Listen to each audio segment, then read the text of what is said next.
Today was the last day of my retreat. So I went into it just I'd say a fair amount of determination, just this desire to sort of crank out as much work as I could. I mentioned obviously the distractions that I've been having in my last video. And I feel like today was a good day to end on. I got a fair amount done. I got about 4 chapters left to write still. I'm hoping when I get back to the office tomorrow, back to the house, I'll be able to get enough stuff cranked out that by like sometime Monday, I should be done with all the new section stuff written. So not bad. That'll give me 3 weeks to rewrite the prior sections. I don't know if I can do everything that quickly in that time frame, but at least that's what I'm going to be shooting for. But one of the things I enjoyed about the solo retreat, just I guess now I'm doing a little bit of a reflection on it, is that it gave me a chance to reevaluate what I wanted to do with my writing, and a chance to reevaluate where my weaknesses were. And I've especially since with like dealing with that kind of procrastination, especially dealing with how much I was kind of sort of avoiding my writing, it's become somewhat clear that I'm behind with my reading habit. It's probably the one area that I've really been lacking. I don't know if anyone here is following my Goodreads channel or not, but if you are, you see I haven't read a whole lot this year. And so that's the one thing I plan on just, I guess, recommitting myself to. It's surprisingly like the one habit I didn't really keep after grad school.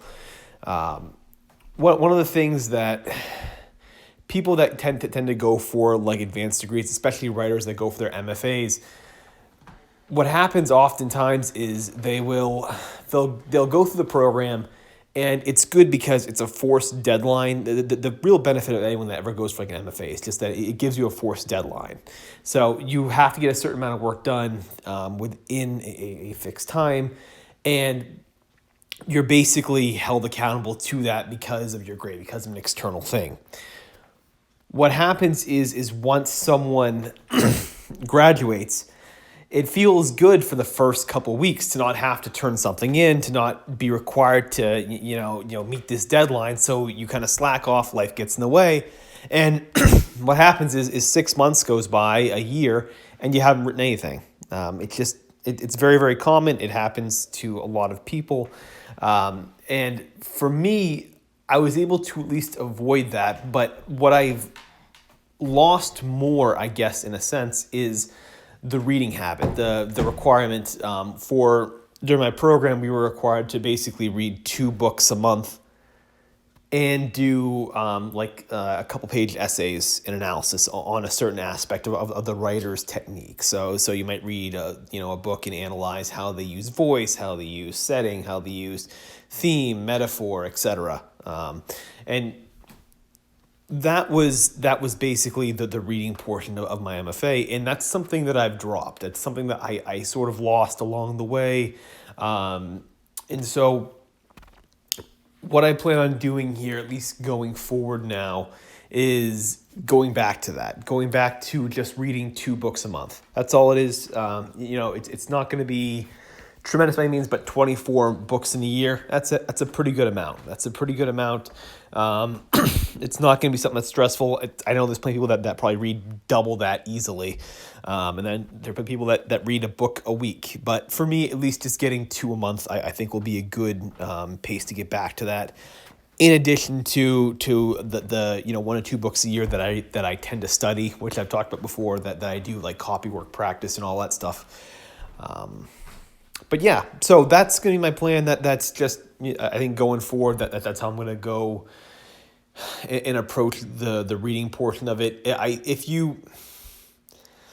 What I've noticed myself is during periods where I'm not reading at all, my writing will go down.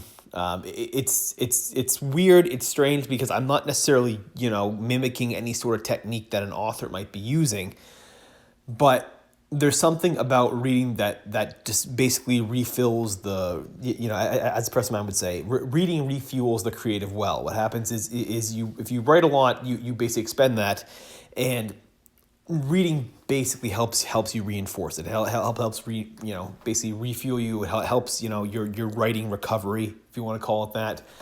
I still don't quite understand why, to be honest, because again, there are titles that I'll read that have nothing to do with anything I write, nothing I really take away from the author, and yet just keeping with that reading practice, somehow my writing's crisper. My writing just seems to come out better, and it seems to just, again, things in my brain just tend to fire a bit faster. I don't know why that is. I don't know. But yeah, so that's going to be the plan going forward. It's going to be just focusing more on developing the reading, just getting more books done in hopefully, 24, 25 titles in a year. For me, that'll be a win. That'll be a nice victory there. So back in the office tomorrow, and yeah, like I said, 4 chapters left in the section.